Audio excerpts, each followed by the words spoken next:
நம்ம ஏன் ஒரு டெட் ஃபண்ட்ல இன்வெஸ்ட் பண்ணணும்? அதனால நமக்கு என்ன யூஸ்? டெப்ட் ஃபண்ட்ஸோட அட்வான்டேஜ்லாம் என்னென்ன? இத பத்தி தெரிஞ்சுக்க நம்ம எக்ஸ்பர்ட் மிஸ்டர் ஜிதேந்தர் நம்மள கைட் பண்ண இருக்காரு. ஜிதேந்தர், நீங்க டேக் ஓவர் பண்ணலாம். டெட் ஃபண்ட்ஸ் வந்து லைக் நெறைய பேர் சொல்லுவாங்க, என்னோட லாங் டெர்ம் கோல் ரொம்ப லாங் டெர்மா இருக்கு. Debt fund is not required அப்படின்னு சொல்லுவாங்க.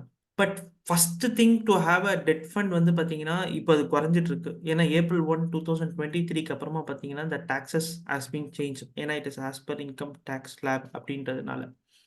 But why it is very important அப்படின்னு கேட்டீங்கன்னா, the first fund which we are going to create before investments ஒரு பிளான்லாம் பண்றதுக்கு முன்னாடியே வந்து பார்த்தீங்கன்னா, what we will try to create வந்து பார்த்தீங்கன்னா, நம்ம சொன்ன மாரி 2 இன்சூரன்ஸ் ஆர் மஸ்ட். ஸோ அத தாண்டி என்ன இம்பார்ட்டன்ட் அப்படின்னு பார்க்கும்போது, emergency fund is very very important. So emergency ஃபண்ட கொண்டு போயிட்டு நான் ஈக்விட்டில குடுக்க முடியாது. So emergency fund will be more important for me to keep in case of emergency situation. So எமர்ஜென்சியா ஏதாச்சும் ஒரு சிச்சுவேஷன் ஃபீல் பண்ணேன்னா, நான் ஈக்விட்டில டைல்யூட் பண்ணாம, நான் டெட் ஃபண்ட்லேருந்து டைல்யூட் பண்ணி குடுக்கலாம். ஏன்னா debt fund will have a less volatility. Again debt ஃபண்ட்ல சொல்லும்போது it is more of shorter time frame. So அங்க தான் வந்து we will try to invest. So that is one. Second, இன்னும் ஒரு சின்ன ப்ரொபோசல். எமர்ஜென்சி ஃபண்ட் வந்து ஃபார் எக்ஸாம்பிள் எனக்கு ஒரு 1,00,000 இருந்தா போதும்னா, இன்னும் கொஞ்சம் ஜாஸ்தியா வைக்கிறது நல்லது. ஏன்னா, நீங்க சொன்ன மாரி அந்த ரீபேலன்சிங் டைம்க்கு if markets are very worst case situation, maybe ஒரு I can also buy it from this point of time. So ஒண்ணு for tactical call or otherwise the main purpose to keep in this thing for the emergency fund. And third, உங்களோட ரிஸ்க்கோட perspective. உங்க risk perspective வந்து எப்படி இருக்கோ, அதுக்கேத்த மாரி உங்களோட அலோகேஷன் வந்து டெட் ஃபண்ட்ல தான் இருக்கும். மேஜர் தம்ப் ரூல் ஒண்ணு சொல்லுவாங்க. Which is your equity should be 100 minus your ஏஜ்ன்னு சொல்லிட்டு.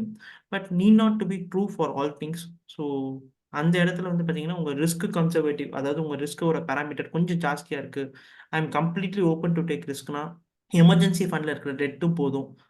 மத்தது எல்லாமே நீங்க ஈக்விட்டில குடுக்கலாம். பட் என்னோட ரிஸ்க் கன்சர்வேட்டிவ் ஆஃப் இன்வெஸ்ட்மென்ட்ஸ்ல அப்படின்னு பார்க்கும்போது, எனக்கு கொஞ்சம் இன்னும் கொஞ்சம் கம்மி பண்ணணும் அப்படின்னு நினைச்சீங்கன்னா, தென் ப்ராபப்ளி டெட் ஃபண்ட்ஸ் எடுத்து வைக்கிறது வில் பி மோஸ்ட் இம்பார்ட்டன்ட். உங்களுக்கு இந்த டாப்பிக்லேயோ இல்லை வேறு ஏதாவது இன்வெஸ்ட்மெண்ட் ரிலேட்டட் டாப்பிக்லேயோ சந்தேகம் இருந்தானா எங்கள் ஃபைனான்ஷியல் எக்ஸ்பர்ட் கூட நீங்கள் அப்பாயின்மெண்ட் புக் பண்ணிக்கலாம். இந்த அப்பாயின்மெண்ட்கான லிங்க் வந்து டிஸ்கிரிப்ஷன்லேயே கொடுத்துருப்பாங்க. உங்களுக்கு ஃபைனான்ஸை பற்றி தெரியணும், இல்லை இன்வெஸ்ட்மெண்ட்டை பற்றி இன்னும் நல்லா தெரியணும்னா நீங்கள் இங்கே லைவ் வெபினாரை ஜாயின் பண்ணிக்கலாம். வெபினாருக்கான லிங்க்கும் டிஸ்கிரிப்ஷன்லேயே கொடுத்துருப்பாங்க. இந்த வெபினார் வந்து அப்சல்யூட்லி ஃப்ரீ. இன்னொன்று, உங்களுக்கு இந்த வீடியோ பிடிச்சிருந்தா லைக் பண்ணுங்கள், உங்கள் சர்க்கிளில் ஷேர் பண்ணுங்கள், மறக்காமல் சப்ஸ்கிரைப் மட்டும் பண்ணிடுங்க.